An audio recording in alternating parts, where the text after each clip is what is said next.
નમસ્કાર મિત્રો, શેરબજાર ગુજરાતી યુટ્યુબ ચેનલમાં તમારા બધાનું સ્વાગત છે. મિત્રો, આજે આપણે એક એવા શેર વિશે વાત કરવાના છે જે 120 રૂપિયાના ભાવથી તૂટીને 4 રૂપિયા ઉપર આવી ગયો છે અને હવે રોકાણકારો આ શેરમાં ફસાયા હોય તો તેમને શું કરવું એના વિશે આપણે તમામ માહિતી ડિટેલમાં જોઈએ. તો મિત્રો, વાત કરીએ અનિલ અંબાણીની housing finance company Reliance home finance લિમિટેડના શેર સોમવારે ટ્રેડિંગ દરમિયાન ફોકસમાં રહેશે. હકીકતમાં ઉદ્યોગપતિ અનિલ અંબાણીને કેપિટલ માર્કેટ રેગ્યુલેટર સેબીના આદેશની સમીક્ષા કરી રહ્યા છે. તેઓ કાયદાકીય સલાહના આધારે યોગ્ય પગલાં લેશે. તેમના પ્રવક્તાએ રવિવારે વાત કહી કે ભારતીય સિક્યોરિટીઝ એન્ડ એક્સચેન્જ બોર્ડ સેબીએ અનિલ અંબાણીને મૂડી બજારમાંથી 5 વર્ષ માટે પ્રતિબંધ કરી દીધા છે. ગયા શુક્રવારે શેર 5% ઘટી 4 રૂપિયા 45 પર આવી ગયો હતો.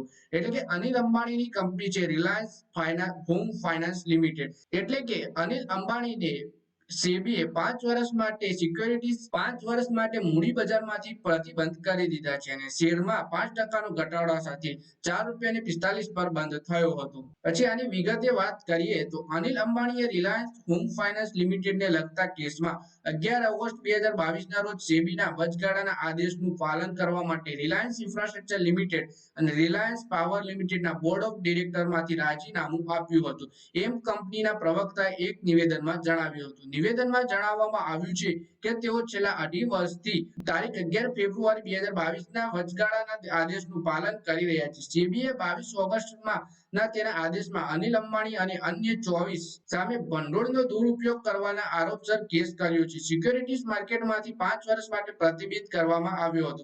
અનિલ અંબાણી ઉપરોક્ત બાબતે સેબી દ્વારા પસાર કરાયેલા 22 ઓગસ્ટ 2024 ના અંતિમ આદેશની સમીક્ષા કરી રહ્યા છે અને કાનૂની સલાહ મુજબ આગળ પગલાં લેશે, એમ પ્રવક્તાએ જણાવ્યું હતું. અનિલ અંબાણી 25 કરોડનું દંડ રિલાયન્સ હોમ ફાઇનાન્સ, જે તે રિલાયન્સ ગ્રુપની લિસ્ટેડ પેટા કંપની છે, તેના ભંડોળની ગેરરીતિ કરવાની યોજના બનાવી હતી. પ્રતિબંધ હેઠળ અનિલ અંબાણી અને અન્ય 24 એકમો શેર બજારમાં લેવડ દેવડ કરી શકશે નહીં. તેમના પર પ્રત્યક્ષ કે અપ્રત્યક્ષ રૂપે શેર બજારમાં ખરીદ વેચાણ કે અન્ય પ્રકારની લેવડ દેવડમાં પ્રતિબંધ રહેશે. પછી વાત કરી કે અનિલ અંબાણી રિલાયન્સ ગ્રુપના નાણાકીય સેવાઓ, ઇન્ફ્રાસ્ટ્રક્ચર અને ટેલિકોમ્યુનિકેશનમાં સામેલ છે, જ્યારે મોટાભાઈને પરંપરાગત ઓઇલ રિફાઇનિંગ અને પેટ્રોકેમિકલ્સનો બિઝનેસ મળ્યો છે.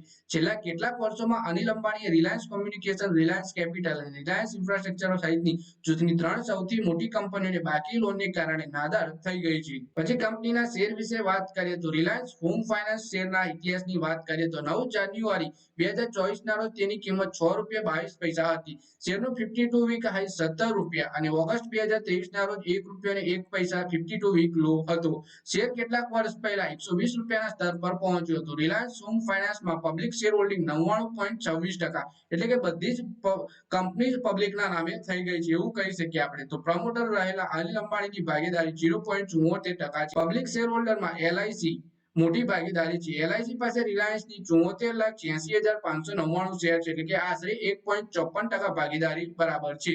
તો મિત્રો, આ વિડીયોમાં આપણે રિલાયન્સ હોમ ફાઇનાન્સના શેર વિશે વાત કરી, જેમાં માર્કેટ રેગ્યુલેટર સેબીએ અનિલ અંબાણીને 5 વર્ષ માટે શેર બજારમાં પ્રતિબંધ મૂક્યો છે, જેથી કરી શેરમાં પણ આપણને ભારે ઘટાડો જોવા મળ્યો. 120 રૂપિયાનો શેર 4 રૂપિયા ઉપર આવીને ઊભો છે અત્યારે.